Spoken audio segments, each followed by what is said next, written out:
वक्त हमारे साथ है प्रेमदान। में लौटूंगी आपके पास। उम्मीदाराम बेनीवाल जी, आज की खबर बहुत दुखद है। जानकारी आपको मिली होगी कि कर्नल सोनाराम चौधरी का निधन हो गया है।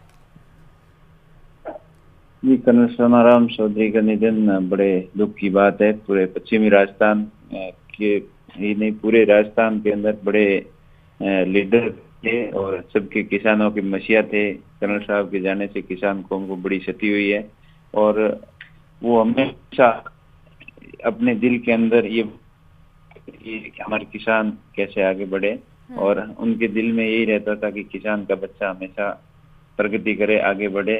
और वो हमेशा अपने आप को जवान समझते थे और कभी अपने जीवन के अंदर उनके चेहरे पे कभी निराशा नहीं आई। और वो हमेशा पिछड़ों के मसीहा थे, गरीबों के मसीहा थे, किसान कौम के हित के लिए हमेशा संघर्ष करते थे। उनके जाने से किसान कौम को बड़ी क्षति हुई है।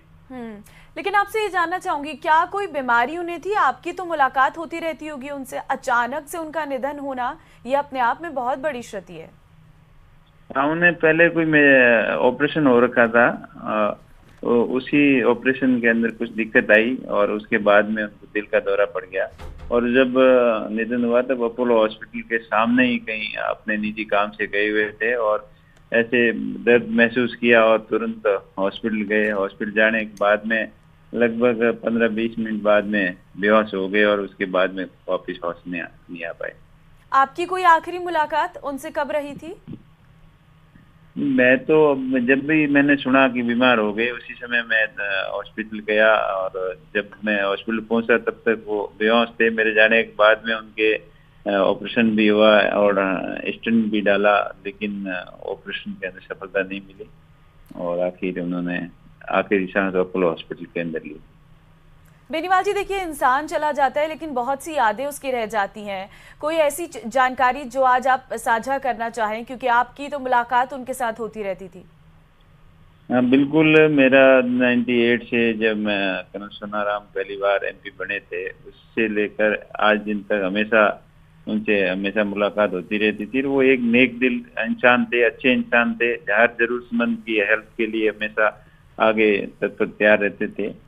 और जब वो MP रहे हैं, चाहे कांग्रेस में थे, पहले 3 बार कांग्रेस से MP रहे, 1 बार BJP से MP रहे हैं और हमेशा जवानों के दिल के अंदर रहते थे और किसान और जवानों के एकदम मसीहा थे और उनकी समस्या के लिए कभी भी हमेशा तत्पर तैयार रहते थे।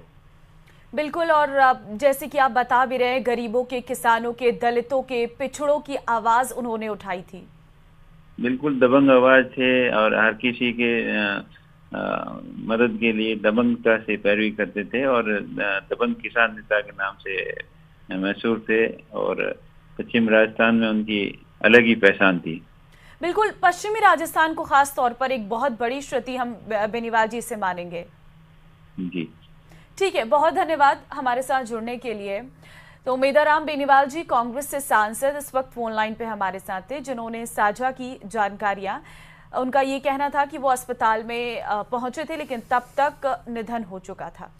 बिल्कुल, और लगातार प्रेमदान भी हमारे साथ बने हुए हैं। प्रेमदान, अभी हम सुन रहे थे कांग्रेस सांसद उम्मीदाराम बेनीवाल को भी, उन्होंने बताया कि किस तरीके की छवि उनकी थी। वो लोगों के बीच में लोकप्रिय थे, वो इसीलिए क्योंकि वो दलितों की, पिछड़ों की, किसानों की, हर वर्ग की आवाज को बुलंदी से उठाते थे। तो कहीं ना कहीं आज लोगों के बीच में भी एक गमगीन माहौल होगा। उनके जो चहेते थे या जो लोग उनको बहुत मानते थे, जिनके बीच में उनकी एक छवि थी कद्दावर नेता की, आज उनके लिए भी एक व्यक्तिगत तौर पर बड़ी क्षति है। देखिए, मैं आपको बताना चाहूंगा कि कर्नल सोनाराम चौधरी की जो पहचान थी वो दबंग थी और वो मुखर आवाज के साथ में वो अपनी बात रखते थे। उन्होंने कभी भी कई बार ऐसा देखा गया कि वो पार्टी के अंदर भी उनको जहां बात रखनी होती थी वो बहुत मुखर होकर के बात रखते थे। आम आदमी की, किसान की जो बात रखते थे वो भी एकदम खुल करके रखते थे। सत्ता में रहने के बाद में सत्ता के अंदर भी वो अपनी बात को हमेशा मजबूती के साथ रखते थे। तो कह सकते हैं कि किसानों की, जवानों की वो बहुत मुखर होकर के बात रखते थे। तो आज पूरे पश्चिमी राजस्थान में गमगीन माहौल है और साथ ही साथ पूरे राजस्थान के वो एक अपने आप में दबंग लीडर के रूप में उभर करके सामने थे। और आप देखिए कि इस उम्र तक उन्होंने कभी भी अपने आप को ये महसूस नहीं कराया कि वो बुजुर्ग हो गए हैं। तो कह सकते हैं कि बहुत बड़ी क्षति हुई है, क्षेत्र के लिए क्षति हुई है, क्योंकि अचानक चले जाना बिल्कुल। क्षति होती है। जी प्रेमदान, ये भी जानना चाहेंगे क्योंकि दिल्ली के अपोलो अस्पताल में उन्होंने अंतिम सांस ली, अब उनका जो पार्थिव शरीर है वो उनके आवास पर लाया जाएगा, आगे किस तरीके से अब उनका जो है अंतिम संस्कार होना है? देखिए, मैं बताना चाहूंगा कि उनका जो पार्थिव शरीर है दिल्ली से लाया जाएगा, उत्तरलाई एयरबस लाया जाएगा।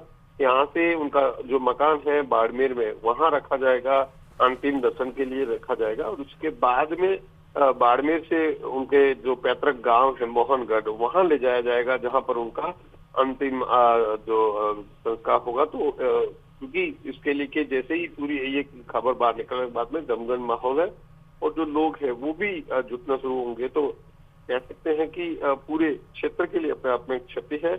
और ऐसे दबंग नेता जो कि 4 बार सांसद रहे, विधायक रहे, उनके बीच से चले जाना तो लोगों के लिए अपने आप में दुख की बात भी है और क्षति भी हुई है। जी बिल्कुल प्रेमदान, इसीलिए कहीं ना कहीं हम संदेश देख रहे हैं हर किसी का कि एक युग का अंत, हर कोई ये एक टैगलाइन जो है वो देता हुआ नजर आ रहा है। इससे हम साफ ये महसूस कर सकते हैं कि कैसे उन्होंने अपनी छवि लोगों के बीच में बनाई थी। और ये कहना भी गलत नहीं होगा, जितना उन्होंने अपना राजनीतिक जो सफर रहा उसमें उन्होंने सांसद वो बने, विधायक वो रहे।